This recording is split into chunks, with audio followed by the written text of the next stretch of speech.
Yes, guys, welcome back to Kosi's Arsenal podcast. My name is Kosi. Good morning, good afternoon, good evening, wherever you are watching from. It is another predicted lineup because tomorrow is match day, the last Europa League semi-final leg we shall be playing this year.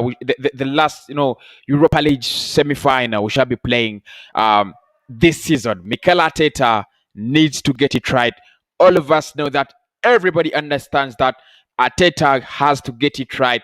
But who are some of the players that could actually be filling for Arsenal? That's the biggest um, answer I'm going to provide in this video. There's some players I'm going to pick because of their brilliance in the Europa League, like nicolas Pepe. There's some players that I think should actually, that actually qualify to get into the starting 11 tomorrow on Thursday, courtesy of their performance over the weekend. There are very big questions whether Matt Ryan should start ahead of Ban Leno.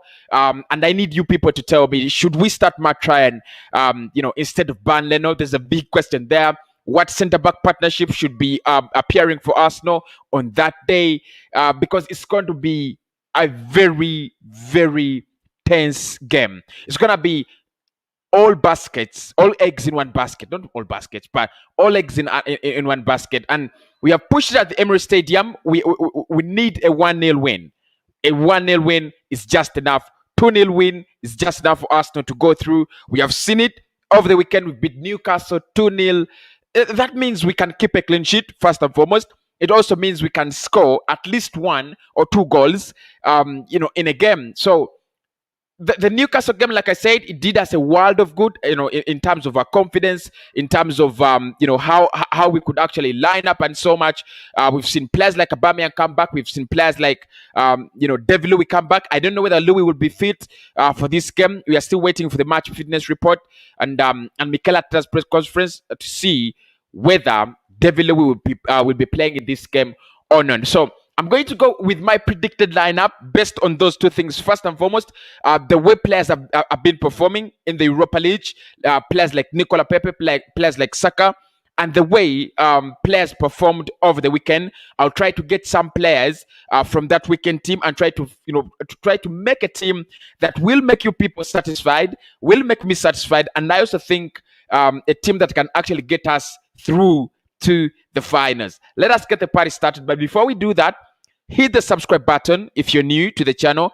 Or if you're not new and you've never subscribed, that's a very big mistake. You're a lazy one. Trust me, you're a lazy one. Instead of being a lazy one, hit the subscribe button. Don't be lazy. Hit the like button as well. And tell me which goalkeeper should we use tomorrow, and what is the center-back pairing you want to see. That is all I want you to answer in the comment box. What center-back pairing should Arsenal be using tomorrow, and which goalkeeper? Is it Matt Ryan? Is it Ban Leno? As long as you can answer those, we are good to go. So in goal, I'm a Leno man. You people know that. So in goal, I've gone with Ban Leno. I think Matt Ryan had a very good game against Newcastle. I think the fact that he kept a clean sheet. You've got to give him his rewards. You've got to give him his credit. He deserves to start. Against Villarreal. Every season, every game is played this season for Arsenal. I think now he's played around 3 games. I think it's been brilliant. Against Aston Villa, he was so good. Against Newcastle, he keeps a clean sheet. I think we also saw him against, which other club did he play against? Matt Ryan? Was it Wolves? I think it was Wolves when Leno had gotten a red card. So the truth is, I think Matt Ryan is a decent goalkeeper. But I will start Leno for courtesy of his pedigree.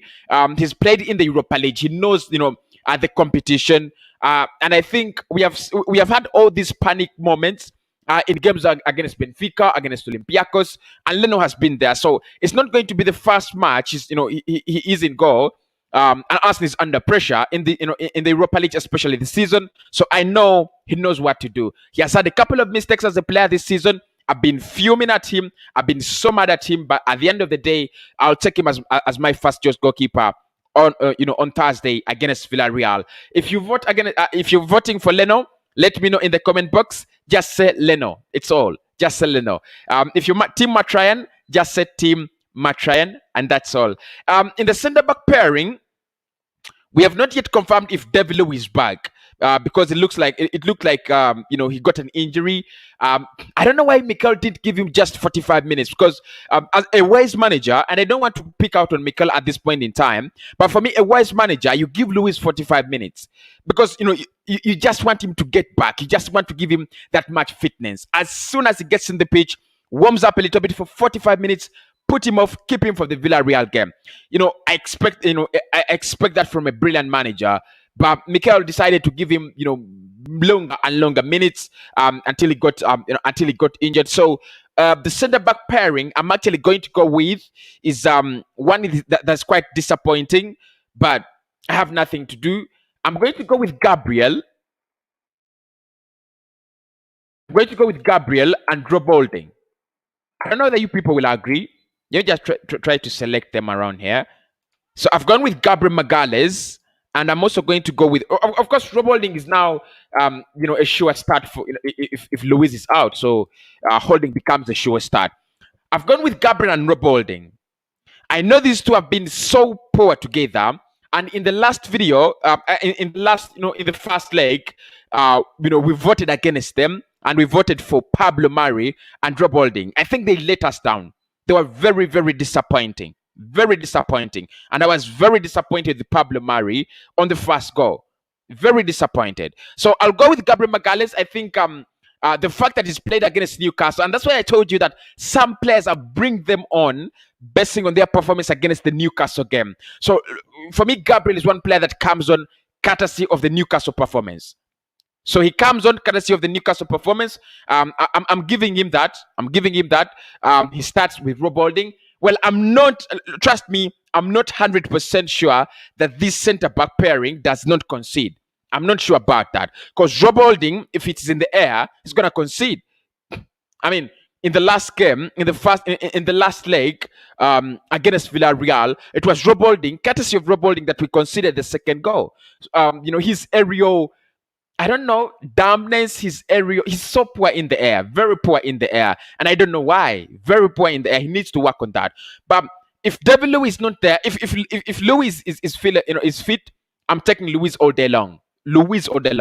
But if he's not available, then it is Rob Holding and Gabriel Magalhaes. I'll dress Pablo Mari on this occasion as well. So that is my centre-back pairing.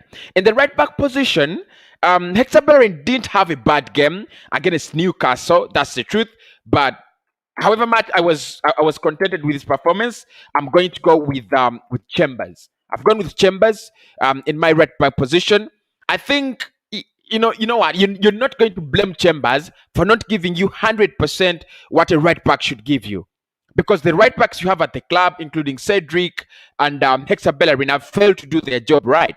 So the reason that's why we are actually playing Chambers, who's supposed to be a centre back, into right back, is because he's proven to be better than the natural centre backs. When you place them in their right position, which is the right back. Sorry, not the centre back. So I'm actually going to play Chambers at the right side, right hand side of the defense. Chambers comes in there, and we all know what we get from Chambers. All of us know what we get from Chambers. That guy that goes forward, brings in the quality crosses. Defensive-wise, he is okay. It looks like you're actually already having three centre backs when you have Chambers, Holding, and Gabriel. And going forward, of course, he doesn't actually overlap and give you those runs that Tierney gives you or Hector Bellerin would give you on a good day. Because he's not that kind of right back. He's more of a centre back. But for defensive assurance, because we need to keep a clean sheet at the back of our mind, that's the first thing we need to think about. How do we keep a clean sheet? I'll go with Chambers. So Chambers, Holding, and Gabriel alongside with Kieran Tierney. Now, I'm one person who has always been saying we shouldn't risk Kieran Tierney. We shouldn't risk him. In this one, I'm gonna risk you, bro. I'm going to risk you, and I'm sorry. I'm thinking about the club alone. I'm not thinking about your health. I'm going to risk you. Now, in the last press conference with Mikel ARTETA, he confirmed it that the player is back. He confirmed that the player is back. He's confirmed that he's back in training. And I think he's been back in training ever since the Villarreal game. Because we have seen Luiz play against Newcastle. So probably Kieran Tierney could be fit for the Villarreal game. I'll take him all day long. At least give him 60 minutes.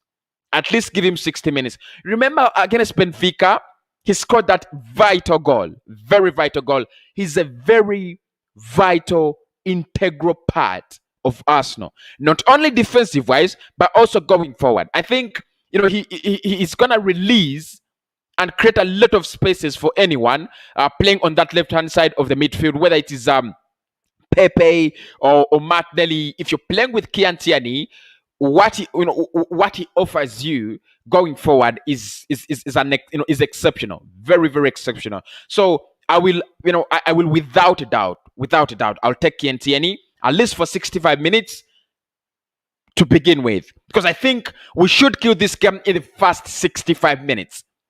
Arsenal should have around 2-0. Then in the last 25 minutes, you're defending by looking for a third goal. That's what that should be the strategy. Press them, get the press high, and that's why I'm going to pick this kind of midfield I'm going for. Now, in terms of the midfield, please do not argue with me. I know what we need, and you people also know that I know what we need. So look at the midfield. Just look at what we need in the midfield and tell me I'm right. I've gone with Thomas Partey. In that anchorman role. I think if you ask me, has he been brilliant this season? No. Is he quality? Yes. Do I pick him all day long? I do. I think we conceded the second goal, courtesy of Roboling and Thomas Partey. They should have done better. Trust me. They should have done better. Just like we considered the first goal, courtesy of Dani Ceballos and Granit Xhaka. They should have done better still. They should have done better. And that's why in this lineup, I'm risking Kieran Tierney just to save ourselves of Granit Xhaka playing as left back. So I'll pick Thomas Partey, and I'll try to explain the tactics later. I pick Thomas Partey in the midfield. I pick Granit Xhaka as well. There we go. We go with Granit Xhaka as part of the midfield as well. And the final man to complete the midfield is Odegaard. I hope I'm right. Good. I hope I'm right. I hope this lineup, I hope this is the midfield that comes, and I hope we win the game. So Xhaka, Partey, and Odegaard. That is the front. That is the midfield three I'm going with. Now, if you look at them, it looks like the press might be a little bit lacking. We might not be able to press with them. I should have gone with Partey, Smith Rowe, and Odegaard. But the reason as why I've gone with Xhaka and Partey is, Unai Emery is gonna open up. He's gonna open up the guns. He's gonna, he's gonna open up the cannons for you. He's gonna open up the cannons for you, and you don't want to test him. Trust me, you don't want to test him. So what I've done is I've gone with Granit Xhaka at the left-hand side of the midfield, Thomas Partey in the middle of the midfield, and Martin Odegaard as the number 10. Now, I would play a 4-2-3-1 with Xhaka and Partey just forming that pivot, and then Odegaard slightly, actually not slightly, but so much ahead of them. Because in this lineup, I do not have Emile Smith Rowe. I'm telling you for facts. I do not have Emile Smith Rowe in my head, unless you people think we should drop Xhaka for Smith Rowe. But I'm going with Partey, Odegaard, and Xhaka, playing Xhaka and Partey as the pivot, but making sure that Partey is ahead of Xhaka to add to the press. Odegaard as well adding to the press, as well, so that those are the front three. Those are the midfield three. I would go with. Now the front three, there's a big fuss. There's a big mess. Who do we go for as the front three? I have a lot of options. I have so many people to think about. But first and foremost, we have a mission to execute. We need players that are going to execute that mission really, really well. So Aubameyang is back. Lacazette is back in training as well. Martinelli has had a good game against Newcastle. Bukayo Saka is one person you cannot think of. You cannot think of letting out. And Nicolas Pepe, with his experience in the Europa League, you've got to put him there. So, Smith Rowe, we all know what he offers the club. So the question is, who are the front three people? Get involved in the comment section. Who are your front three against Villarreal, because it's a big one, isn't it? It's a very big one, and I know you're scratching your heads. We have so much of options, but we just need 3 to execute the job well. I said at the beginning of this video that I will go for players who have performed well against Newcastle and players who have proven to be very important in the Europa League. You know what that means? That means at the left-hand side of the midfield, I've gone with on the left wing, I've gone with Nicolas Pepe. I've gone with Nicolas Pepe on the left-hand side of the pitch. And the reason I've gone with Pepe is so clear, very, very clear. There is no player that has involved himself in more goals directly and indirectly than Nicolas Pepe in the whole of the competition in the Europa League. No player. He scored more goals. I think he scored 4 and created and assisted 3. He's been brilliant this season in the Europa League. And the lifeline we have, against Villarreal is courtesy of Saka and Nicolas Pepe, because he takes the penalty and he takes it well. So I'm gonna pick Pepe ahead of Gabriel Martinelli. This is, I'm contradicting myself. I love Martinelli a lot. I rate him a lot. I love him a lot. And I was just over the moon if I'm sure. I was just over the moon when he had that good performance. But I've gone with Nicolas Pepe, guys. We all know what he means to Arsenal in the Europa League this season. We all know. Against Slavia Prague, he's on the score sheet. Against Villarreal, he's already on the score sheet on this in this tie. You don't have reasons to let him out. You don't have reasons to put him out of the squad. So I've gone with him. On the right-hand side of the midfield, let us go with Saka. It looks like so obvious, but not so obvious, is it? Not so obvious. So we've gone with Bukayo Saka. His goal contribution to this club is phenomenal. Still, the beauty scored against Slavia Prague, the pressing.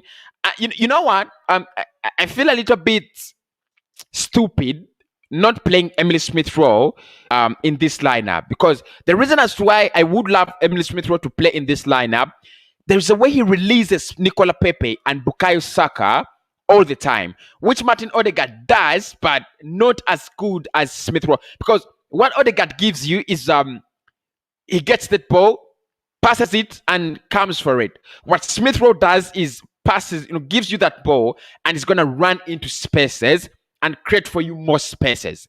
So, look, I would love Smith-Rowe to start here, but there is no way I'm putting him in. There's no way I'm putting him in. So I've gone with Saka and Pepe at both ends of the pitch going forward. And my striker is, well, I don't know the striker. I don't know who the striker should be. I don't know. Lacazette is back in training. He's been scoring the goals for fun for Arsenal. In this competition, even in the Premier League this season, I think he scored. He's our top scorer in the league. Aubameyang has also been scoring the goals. He has 16 goals in all competition for Arsenal this season. So, guys, who should start for Arsenal as the striker? There's a big question there, a very big question. Who starts for us as striker? And I've gone with Aubameyang. There we go. So I've gone with pierre-emerick Aubameyang, Captain Fantastic.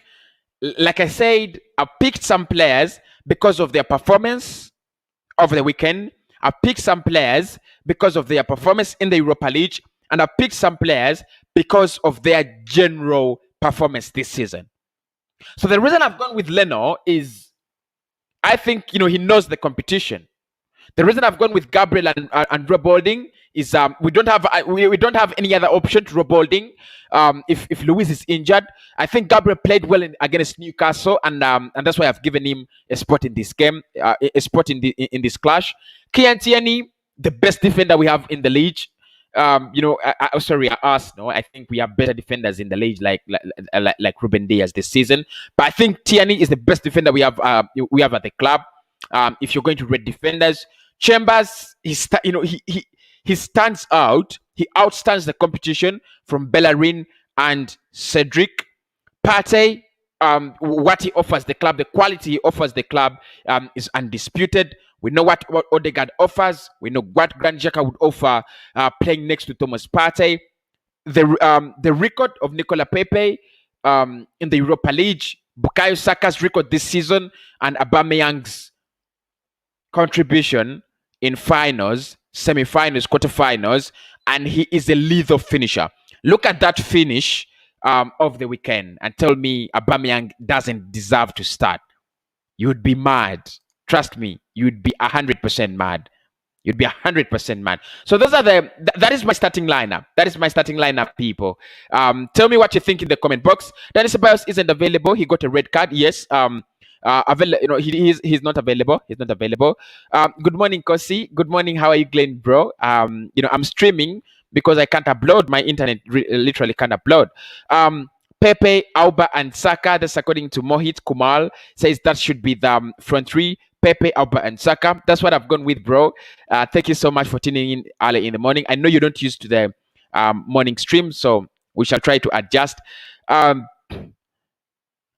Saka, and I think you try to meet Martinelli. I think you are trying to meet Martinelli. And I do not have issues with Martinelli, bro. But the reason I've gone with Nicolas Pepe, I've tried to explain. If I was me to select the front line, 7, 3, 5, and 14, sub 35 to 19 at 60 minutes, and okay, let me try to read this. Let me try to read this to put the names. If it was me to select the front line, it would be Saka, Martinelli, who's 35, and Aubameyang.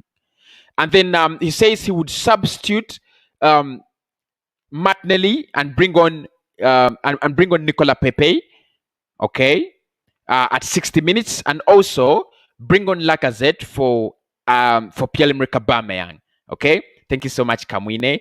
There's someone I love so much that you remind me when you say you share a name, your namesake. She's called Kamwine as well. Pepe and Auba, they are nothing, and they are not matching their combination. Their combination is not good. That's why you have to start with Martinelli. That's according to Kamwine. Thank you so much. It's taken. Comment taken. If you start with Pepe, then you have to start with the number 9, who's Alexander Lacazette. You know what? Saka, Pepe, and Alexander Lacazette have been so brilliant. We've got to agree to this. They've been so brilliant, very, very brilliant. As they've been a formidable force as a starting trio. They've been so good. If you tell me Laka starts, Saka starts, and Pepe, I wouldn't have issues. Trust me, I wouldn't. Predictions, Kosi. My prediction in this game, I wanted to do my prediction in the match preview, but since you've asked for it, I don't know. I'm scared. I'm a bit under panic. That's the truth. I'm a little bit scared, but you know what? I would say Arsenal 2, Villarreal 1, 90 minutes. After 90, Arsenal score a third. Arsenal overall, Arsenal 3, Villarreal 1. On aggregate, Arsenal 4, Villarreal 3. So that is my prediction. That's my prediction. However, it's not going to be an easy game, people. It's not going to be an easy game. And, I expect a lot of attack from Villarreal. But at the end, I think we shall win it. I think we shall win it. Thank you so much, the lovely people who have joined me this early morning for the predicted lineup. I'll be dropping the confirmed squad news very, very soon. I'll also be dropping Mikel Arteta's press conference reaction very, very soon. So make sure you subscribe to the channel. Make sure you have hit the like button, people. Because if you hit the like button, you'll be able to find the channel again. If you subscribe, you'll be able to find the channel again. That's why you've got to like the videos and subscribe. And of course, YouTube will be able to recommend our videos to a bigger audience so that we actually grow at a very, very fast rate. That is my predicted lineup. Leno in goal, Chambers, Holding, Gabriel, Tierney, Partey, Odegaard, Xhaka, Pepe, Aubameyang, and Bukayo Saka. Let me know if there are any changes. Let me know down below in the comment box, and we shall speak very, very soon.